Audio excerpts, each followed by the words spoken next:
आपल्याला पाहता येईल. तो जडे चेतने निववी हे तेनेची जोडिले स्वभावी आणि मुखचंद्रा वेधला जीवी म्हणून झाला शीतरश्मी. की ज्यांनी आपला शीतलत्व हा ज्यांचा स्वभाव झालेला आहे असे आचार्य श्री मामाजी आपण चंद्रवत होऊन सोमकांत द्रव्यवेद्य आहात. हा श्रेष्ठ गुण आठवीत धर्म आणि धर्मियाला अनुलक्ष करीत श्री आचार्यांना निमित्त करून टाळ्यांच्या गजरामध्ये हा अर्धचंद्राचा खेळा श्री चक्रधर अर्पण करीत आहे. यानंतर पुढील पूजन आहे ते मोतियाचा टिळा. आपल्याला दामोदराची टिळा संस्मरणीय आहे. त्यामध्ये भट्ट माहीम भट्ट आणि दामोदरांनी श्री प्रभू बाबांना विनंती केली की जी आपण पूजनाचा स्वीकार करावा आणि मग त्यावेळेस गोसावियांची सर्वांगी चंदनाची भोरी लल्लाटी कस्तुरीचा आडा वरी मोतियाचा टिळा श्रीकंठी साखळे श्रीचरणी वाकी ऐसी गोसावियांची श्रीमूर्ती दामोदर देखील मग दंडवत घातले. या वेळेचा आठव करीत हात जोडून टाळ्यांच्या गजरामध्ये या ठिकाणी श्री मामाजींच्या ठिकाणी हा मोतियाचा टिळा आम्ही समर्पित करत आहोत. यानंतर पुढील 6वं पूजन आहे ते त्रिपुंड भस्माचा टिळा. आपल्याला कल्पना असेल की स्वामींनी जोगी वेखे मनहुली क्रीडा, ज्यामध्ये स्वामींनी भस्म अर्थात राख, ही राख सर्वांगी स्वामींनी स्वतः श्रीमुख माखिले असा उल्लेख आहे. गोसावी आपुले वस्त्रे चौकी ठेविली विभूती श्रीमुख वाखिले भस्म अंगी लाविले गळकंथा श्रीकंठी घातली. या लीळेचा आठव करीत धर्म आणि धर्मियाला अनुलक्ष करीत टाळ्यांच्या गजरामध्ये हा त्रिपुंड भस्माचा टिळा श्री चक्रधर अर्पण या ठिकाणी होतोय. अतिशय सुंदर हा टिळा शोभून दिसतोय. मला वाटतं टाळ्यांच्या गजरामध्ये पुन्हा एकदा हा अवसर आम्हाला या ठिकाणी मामाजी भेटत आहे. यानंतर हा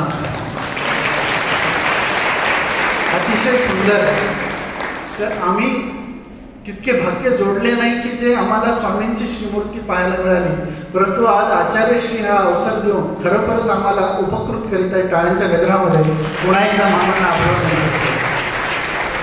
यानंतर पुढील पूजन आहे ते म्हणजे कुंकुमाचा टिळा. आपल्याला कदाचित टिळा आठवत असेल, सिमुग्याच्या पाडव्याचा दिवस होता आणि त्यावेळेस स्वामींची जी श्रीमूर्ती होती ते गोसावियांच्या श्रीमुकुटी मुकुटमाळ कंठी कंठमाळ गळदंडा आणि चंदने चर्चित श्रीमूर्ती वडी मळने उधळली आणि स्वामींना अशा वेळेस शेंदूर अर्पण करण्यात आलं, कुंकुम अर्पण करण्यात आलं. त्या लीळेचा आठव करीत धर्म आणि धर्मियाला अनुलक्ष करीत श्री आचार्यांना निमित्त करून टाळ्यांच्या गजरामध्ये हा कुंकुमाचा टिळा आम्ही श्री चक्रधर अर्पण करीत आहोत. यानंतर पुढील जो टिळ्याचा संदर्भ आहे तिकडे अवसर द्यावा अशी इच्छा आहे.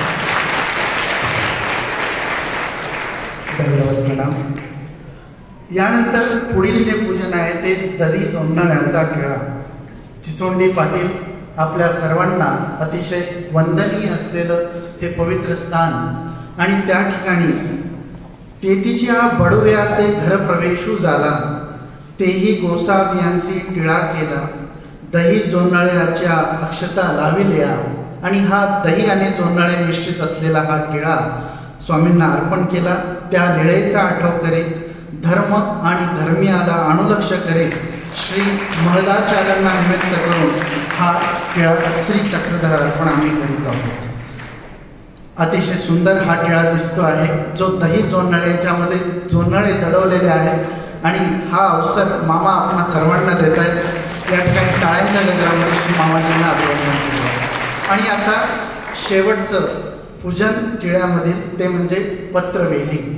की जी पत्रवेली आगळी वेगळी असलेली पत्रवेली जी मायत्या हरीने स्वामींच्या ठिकाणी विनंतीपूर्वक की स्वामी रवळ मठाकडे म्हणजे स्वामी रवळ मठाकडे जाण्यासाठी निघतायत आणि पुन्हा हरिनायक विनंती करतायत जी मज गोसावी पत्रवल्ली रेखू द्यावी आणि मग गोसावी विजय करावे.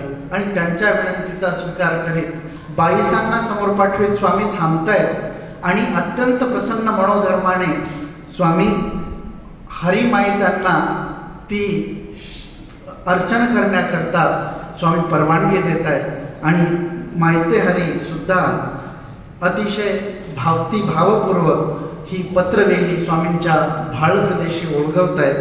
या वेळेचा आठव करीत ही आगळी वेगळी असलेली पत्रवेली या ठिकाणी टाळ्यांच्या गजरामध्ये आम्ही या ठिकाणी अर्पण करीत आहोत की जी पत्रवेली संपूर्ण भाळ प्रदेशावर विराजित झालेली होती आणि अतिशय सुंदर आणि मनोहारी असं जे दृश्य या ठिकाणी आम्हाला पाहायला मिळते आहे। हे पूजन या ठिकाणी टिळ्यांचं पूजन अतिशय सुंदर टाळ्यांच्या गजरामध्ये पुन्हा एकदा ही पत्रवेली पाहत असताना मामांना अभिवादन करत आहोत की ज्या गोसावी प्रसन्नतेने तो अवसर दिला, आज त्या वेळेचा आठव करत असताना अंतकरण सद्गदित भरून येते आहे की आचार्य श्री मामाजी त्याच प्रसन्न मुद्रेने आम्हाला तो अवसर देत आहेत। आता यानंतर पूजन संपन्न होईल,